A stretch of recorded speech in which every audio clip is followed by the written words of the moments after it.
Hola, buenas tardes hermanitos, ¿cómo están? Saludándolos un día más, aquí dándole gracias a Dios por estar aquí compartiendo estos ah, pensamientos, estas opiniones y ojalá lleguen a muchas personas, ¿verdad? Ojalá sea de utilidad para todos. Bueno, vamos a tocar un tema. Antes que nada quiero decir que una corrección, en un video pasado dije que Pedro era la cabeza de la iglesia, pero no, todos sabemos que la cabeza de la iglesia es Cristo, ¿verdad? Lo que quise decir es que Pedro es la persona que escogió Cristo, para la que puso al frente de su iglesia para pastorearla, ¿verdad? Para dirigirla. Y en una palabra dije lean en vez de vean, ¿verdad? Pero bueno, es algo, un detallito por ahí. Bueno, vamos a seguir con esto, lo de la iglesia legítima. Hablaba de lo que es la iglesia legítima y decía que para reconocer la iglesia legítima había que ver ciertas características, entre ellas el tiempo. Sobre este tema del tiempo, se me ocurrió un ejemplo que les va a dejar muy claro la importancia de esta característica, ¿verdad?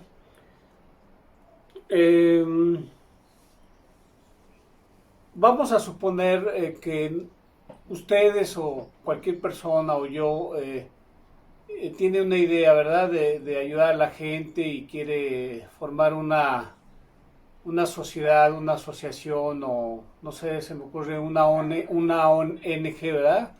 Que normalmente tienen objetivos nobles, ¿verdad? De ayuda a la gente, de caridad. Vamos a suponer que se nos ocurre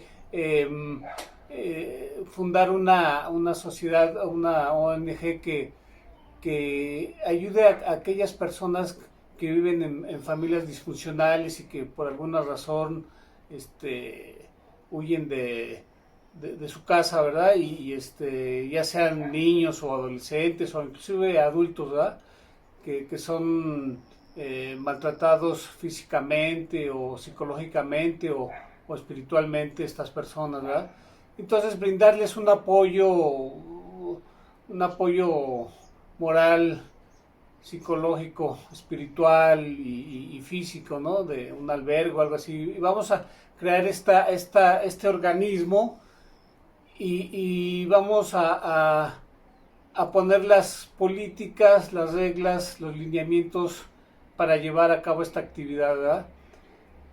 Pero vamos a suponer que a mí o cualquiera de los fundadores, ya sean ustedes o cualquier persona que quiera fundar esta organización, pues le dice el doctor que ya tiene 2, 3 meses de vida, ¿no? Entonces que no va a poder continuar la obra. Pero dice, bueno, yo quiero continuar la obra y dejo los recursos para que continúe esta obra y encargo a un grupo de personas y específicamente a alguien al que dirija esta organización. Les pongo todos estos lineamientos y que continúe indefinidamente en el tiempo, ¿verdad? Y que se cumpla los objetivos de esta organización. Entonces la pregunta aquí es, ¿qué sería lo lógico? Que esta organización, esta empresa que se funda, empiece a funcionar 2000 años después de mi muerte. ¿Sería lógico eso? ¿Verdad que no? O sea, si estoy poniendo todas las bases, estoy designando todas las reglas y todas las características del personal que debe formar esta fundación, esta organización, todo la directriz y nombro al personal y al director general, por decirlo así, que dirija esto. O sea, no tendría ningún sentido que empezase 1500, 1800, 2000 años después de mi muerte, ¿no? Es lo mismo Lo mismo para definirlo la iglesia. O sea, si Cristo fundó una iglesia, no tiene ningún sentido que empiece a funcionar 1500 años, 2000 años después de su muerte, ¿verdad? Entonces, ahí sí, échenle tantita lógica, tantito sentido común. Entonces, los videos del Padre Toro son muy buenos porque ahí nos explica, nos da toda una serie de versículos de la Biblia donde hablan de estas características de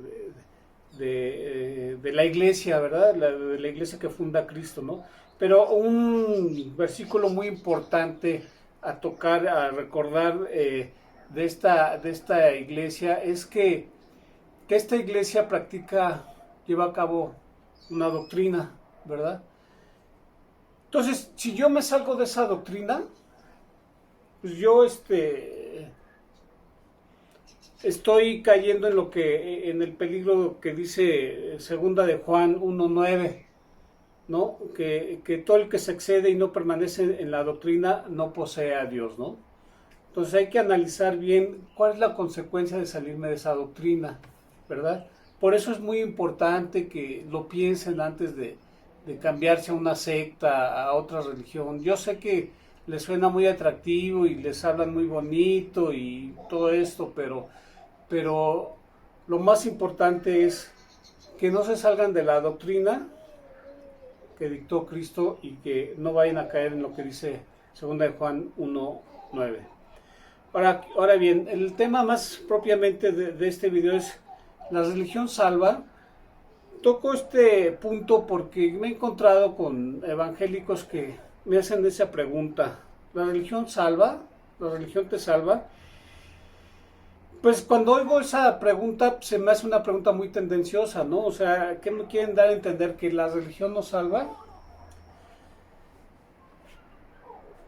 O sea, claro, yo sé que lo que me van a decir es que Cristo es el que salva. Sí, claro que Cristo es el que salva. O sea, Cristo ya dio la vida por nosotros y nos salvó del pecado original.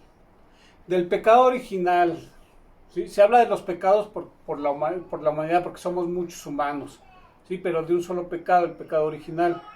Porque de los pecados personales, esos vamos a responder cada uno de nosotros.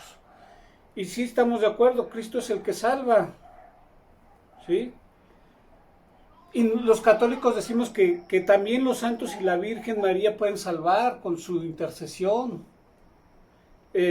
con su mediación ante la Santísima Trinidad, o sea, sí, es el poder de la intercesión es, pero súper importante, pero yo creo que los protestantes no lo han entendido, o sea, la intercesión, para que me entiendan, ¿Cristo qué hizo? Cristo intercedió por la humanidad, por los hombres. Fue una intercesión que fue más allá, o sea, a la cual le llamamos redención. Doy mi vida por terceros. Podría decir Cristo que cada quien responda por sí mismo, yo porque voy a dar la vida por terceros. Sin embargo, gracias a su super amor, super empatía que tenía con la humanidad, con el hombre, dio su vida y nos salvó del pecado original. Entonces esa es una intercesión en su máxima expresión, que es redención. Esa es la importancia de la intercesión y yo digo que a veces tiene más poder pedir las cosas a través de un tercero que pedir las cosas directamente. En ocasiones, muchas veces tiene más poder, porque ya no es uno el que pide, son varios, son 2, 3, 1000. Entonces por eso decimos que los santos y la Virgen también pueden salvar a través de su amorosísima intercesión. Pero entonces yo le pregunto a los que me hacen esta pregunta de si la religión salva, ¿cómo conocieron a Cristo? No, pues que a través de la Biblia. Bueno, sí, ¿y la Biblia quién te la hizo llegar? ¿Quién te la explicó? La iglesia. Y la iglesia también es la religión. ¿O tú crees en Alá o en Shiva, algún dios hindú? No, ¿verdad? Crees en Cristo, entonces estás practicando la religión cristiana, eres cristiano. No puedes separar la religión, la iglesia de Cristo. No puedes decir Cristo sí, iglesia no.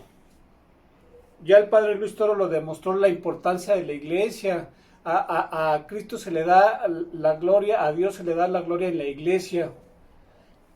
Acabo de leer segunda de Juan 1:9. ¿Qué pasa si me salgo de esa doctrina, de esa iglesia, de esa religión? ¿Sí? Entonces la iglesia y la religión son súper importantes. Iguales que la adoración bueno, por decirlo así, son tan importantes como el adorar a Cristo y a Dios. Porque así lo determinó Cristo. Hay varios versículos en Efesios que lo confirman y en Corintios, ¿verdad? En la actualidad alguna persona puede comprarse una Biblia y decir yo no practico ninguna religión. No pertenece a ningún grupo religioso, ni a la religión católica, ni a la ortodoxa, ni a ninguna secta protestante. Sí lo puede hacer, pero va a caer o sea, esos son los menos, son casos muy raros. La gran mayoría pertenece a grupos religiosos. Pero son casos muy raros. El que yo agarre la Biblia y yo diga no pertenezco a ninguna religión. Hay gente que le tiene animadversión a la religión. Sí, puede ser, por todo lo que se oye, ¿verdad? Y no les gusta. Pero pues ya estaba vaticinado por Cristo. Entonces, y normalmente el que lee la Biblia por su cuenta sin pertenecer a ninguna religión, a nadie que lo guíe, a nadie que le explique, le enseñe, va a caer en el caso del eunuco, del etíope, ¿verdad? Lo voy a leer, pero me va a quedar con muchas dudas, ¿verdad? ¿Quién me explica? Necesitamos del magisterio de la iglesia. Sí, claro, todas las religiones protestantes explican la Biblia, pero tienen fallas en la doctrina porque se separaron de la doctrina que fundó Cristo. Ahora bien, en realidad el que salva es uno mismo. Esto es una opinión personal. ¿Quién salva? ¿Quién se salva? Uno mismo, con sus actos, ¿verdad? Porque puedo decir, Cristo me salvó, sí, Dios me salvó, sí. O puedo decir, Dios me condenó, ¿verdad? Tampoco sería, no sería, ¿cómo decirlo? Tan práctico, porque en realidad es uno el que se salva o se condena. Uno decide con sus actos que si se salvó o se condenó, ¿verdad? Es una balanza esta vida, ¿eh? La vida es como una prueba para ver si alcanzas la salvación o no. Entonces uno es el que se salva, uno es el que se condena con mis actos. ¿Cómo fue mi vida? Pesó más la justicia, el amor, la caridad, los buenos sentimientos, todo lo bueno, lo positivo, o pesó más lo malo. Fui muchas veces injusto, no sentía empatía, no sentía amor, no sentía caridad por el prójimo, nunca le ayudé, mi fe era muy baja, o no, realmente rechazaba a Dios, no sé, ¿verdad? Esto es una balanza. Y lo extraordinario de esto es que el cristianismo, a pesar de que en tu balanza pese mucho más lo malo, te da la oportunidad de que te arrepientas. Pero es un arrepentimiento sincero de corazón. Debe haber un acto de contrición. Si no, no es válido. Y de preferencia, o podríamos decir que sería un paso súper necesario, que confiese mis pecados a un sacerdote, que muestre mi arrepentimiento. Porque yo puedo decir, Dios, hice esto, maté, violé, levanté falso testimonio, y yo decir, ya Dios me perdonó. Qué padre, ¿no? En realidad, Cristo lo dijo, confiesen los pecados a un hombre, a un sacerdote. que tenga pecados igual que nosotros, pues sí, así lo quiso Cristo, así lo determinó, ¿no? Entonces, por eso digo que uno es el que determina si se salva o no con sus actos. Y aunque haya, repito, tenido malos actos, hay pese a más lo malo, pues finalmente tengo esa oportunidad de arrepentirme, ¿no? Antes de que me llegue la muerte, pues si no, ya no tiene caso. Entonces, finalmente, cuando me hacen esta pregunta los evangélicos, bueno, yo en mi mente digo, bueno, ¿por qué? ¿Por qué están preguntando esto ahora? Les da por preguntar eso. Entonces me doy cuenta que quieren eliminar la religión, el tema de la religión, de la iglesia. O sea, quieren decir que ya la religión no es necesaria o la iglesia no es necesaria. Ya no es necesario, a pesar de que ellos pertenecen a una iglesia y practican una religión específica, el cristianismo, pero les da por lavar el coco a la gente y decir, ¿la religión salva? Pues claro que salva, sí salva la religión y la iglesia, ¿verdad? Por supuesto que salva la religión, porque la religión es la que nos da a conocer a Cristo, a Dios, nos dio la Biblia, nos da todos los lineamientos, nos enseña esa doctrina que quiere que sigamos los humanos. Desde ese punto de vista, claro que salva la religión, y salva la iglesia, y salva la doctrina, ¿sí? Cristo va a ser el juez, o Dios, la Santísima Trinidad, pero si no practicamos esa religión, ¿cómo vamos a tener ese conocimiento de Dios? ¿Verdad? Sabemos que Cristo, como lo hemos repetido muchas veces, Cristo fundó una sola iglesia que tiene una doctrina específica y que practica una religión específica, que es la religión cristiana, el cristianismo, ¿sí? Lo vimos de sobra en Mateo 16, 18. De hecho, le dije al evangélico, de hecho tú formas parte de una religión, ¿no? De una iglesia. Como que no lo quería aceptar, ¿no? No, pero Juan X y X decía que Cristo y que Cristo... Sí, pero la religión no puede ir separada de Cristo, Él lo pidió así. Bueno, hermanitos, con eso termino. Espero que haya sido de utilidad estos comentarios. Les agradezco la atención. Le pido a Dios que el Espíritu Santo nos ilumine, que nos abra la mente para entender todo esto. Que la Virgen María interceda siempre por nosotros, así como intercedió en el primer milagro, el primer milagro de Cristo documentado en la Biblia, las bodas de Caná. Ojalá sí la Virgen María siga pidiendo por nosotros con todo su amor y todos los santos, ¿verdad? Si les gustó el video, compártanlo, suscríbanse. Se los agradezco. Buenas noches.